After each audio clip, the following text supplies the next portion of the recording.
কদিন ধরে রোদ গরমের পরিমাণ এতটা বেড়ে গেছে যে কি বলবো। সকাল হলেই মনে হচ্ছে তাড়াহুড়ো করে কাজ সেরে নিয়ে ঘরের ভেতরে বসে থাকি, আর যেন বাইরে বেরোবো না। আর প্রত্যেক দিন ভাবি আজকে সকাল করে উঠবো, সকাল করে উঠতে উঠতে সেই আমার বেলায় হয়ে যায়, আর কাজগুলো করতেও দেরি হয়ে যায়। কদিনই হলো এই রকম হচ্ছে, মানে উঠবো উঠবো করে আর ওটা হচ্ছে না। আসলে সারা রাত ঘুম হয় না এই গরমের জ্বালায়, আর ভোরের দিকে ঘুমটা আসে, তো সেই জন্যই এই প্রবলেমটা ইদানিং বেশি হচ্ছে। আর আগে জানো তো খুব তাড়াতাড়ি উঠে খুব তাড়াতাড়ি কাজ হয়ে যেত। যাই হোক, যেমনই উঠেছি তাড়াতাড়ি করে উঠে কাজ ফাজ বাগিয়ে মনাকে সঙ্গে করে নিয়ে হাতে ব্রাশ দিয়ে আমি চলে এলাম শিবতলার কাছে। আর দূরে ওই যে আমাদের বাড়িটা দেখা যাচ্ছে, আর তোমাদেরকে আমি কথাগুলো বলেছি জানো তো, কিন্তু এখন দেখছি যে ভিডিওটা কেমন তাড়াহুড়োর মধ্যে হয়ে গিয়েছিল, তাই আবারও একবার ভয়েস রেকর্ডটা দিয়ে দিচ্ছি। তো আমি মাজনটা সম্পর্কে বলছি। মাজনটা দেখো, দেখতে এটা বাজে হলেও কিন্তু পতঞ্জলি মাজনটা দাঁত খুব শক্ত করে, আর দাঁতগুলো খুব চকচক করে। একটু মাজার পরই দাঁতগুলো খুব চকচক করে। আর তারপর তোমাদেরকে দেখালাম এই দূরের মাঠটা। আমি এখানে কেন ব্রাশ করতে করতে বারবার আসি, কারণ এই দূরের মাঠটা আমার খুব ভালো লাগে। আর মনা এই যে মনার দোলনাটাতে চেপে পড়েছে। মনা আমাকে বলছে যে আমাকে একবার দুলিয়ে দাও। আমি বললাম যে মনা তুই দেখ নিজে নিজেই দুলতে পারবি তো দোল। গাছের পাতাগুলো একবার দেখো কত সুন্দর হাওয়ায় দুলছে। এরকম যদি সারাদিন ওয়েদারটা থাকতো এই সকালের মতো, তাহলে কতই না ভালো হতো। আমার না শীতকালটাই বেশি পছন্দ, তার জন্য এই গ্রীষ্মকালে এই ভ্যাবসা গরম বলে আমার একদম গ্রীষ্মকালটা পছন্দ নয়। আর দূরের ওই মাঠগুলো দেখো, ওই দূরের মাঠগুলো কিন্তু খুব সুন্দর। প্রকৃতির সৌন্দর্য থেকে অন্য কিছু তো আর কেউ হতেই পারে না। হ্যাঁ নেব না, দে ওই মাইপোসের রিফিলটা দে।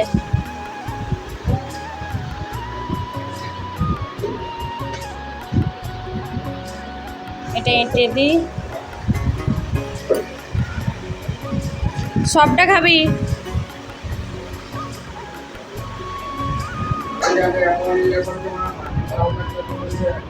মাঝখানে আমি অনেক কিছুই গ্যাপ দিয়ে দিয়েছি, কারণ তো গরম আর এত কাজের ভিচিগিচি ছিল যে কি করব, সেই জন্য কিছু কিছু ভিডিও গ্যাপ দিয়ে দিয়েছি। তো যাই হোক, দেখো আমাদের সিমেন্ট এসেছে, সিমেন্টগুলো নিয়ে এসেছে। কাল থেকে নাকি মিস্ত্রি আসবে যারা কাজ করছিল, এতদিন ধরে যারা কাজ করছিল। একটা কাকা ছিল, ওই কাকাটার মায়ের দয়া হয়েছিল, সেই জন্য আর আসতে পারিনি। আর মায়ের দয়া বলতে চিকেন পক্সের কথা বলছি। তো এখন রেস্টে ছিল 1 মাস, সেই জন্য কাজ আমাদের বন্ধ ছিল।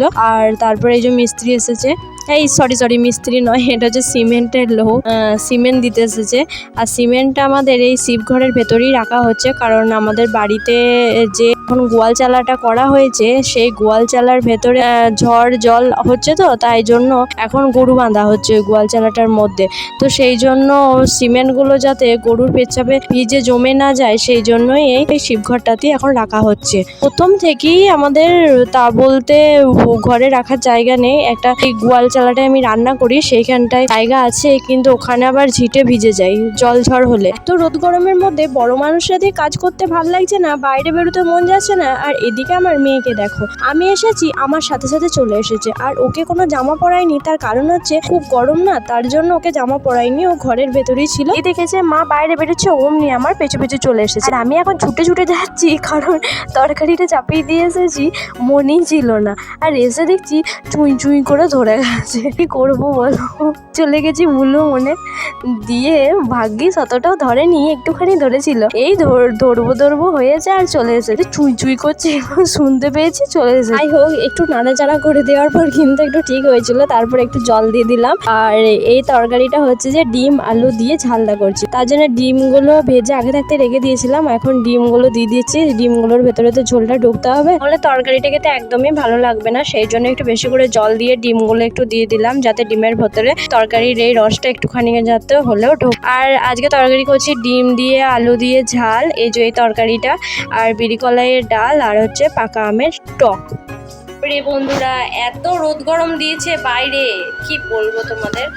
তাই জন্য তাড়াতাড়ি করে হাই স্পিডে কাজগুলো করে নিয়ে এখন খাটের মধ্যে শুয়ে আছি পাখা চালিয়ে। আর মনাকে স্নান করিয়ে দিয়েছি, আমি স্নান করে নিয়েছি সেই সকালে। তো দেখো মোনাকে সেজেছে, পাউডারগুলোকে নিয়ে লিপস্টিক, তারপরে কাজল, টিপ, এগুলো আবার কি লাগাইছে, দিয়েই তো আম খাচ্ছে।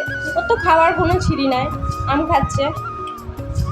আর ও কিছুতেই ভাত খেতে চাইছে না, কি হয়েছে কে জানে। ভাত মুড়ি শুধু দোকানের খাবার খাবে, আর হচ্ছে ইয়ে খাবে, ম্যাগি খাবে, এসব খাবে, ভাত মুড়ি খেতে চাইছে না। আর এখন যা রোদ গরম উঠেছে, ভাত মুড়ি খেতে বড় মানুষেরও ভালো লাগবে না। ভাত মুড়ি ছাড়া আর খাবেই কি বলো, তো পেট গরম হবে। যাই হোক, প্রচুর গরম করছে এই দুদিন হলো, এত রোদের তাপ পড়েছে আর এত গরম, কি বলবো। রান্না আমার হয়ে গেছে, রান্না করে নিয়ে মনাকে স্নান করালাম, স্নান করে নিয়ে কাজগুলো পাকালাম, যে কাজগুলো ছিল দিয়ে কাজ পাকিয়ে এখন শুয়ে আছি। এরপর মনাকে উঠবো, উঠার পর ভাত খাওয়াবো। 9টা বাজে। মনার ভাত আমি বেড়ে নিয়েছি, আর গরমের জন্য বেশি কিছু তরকারি করিনি।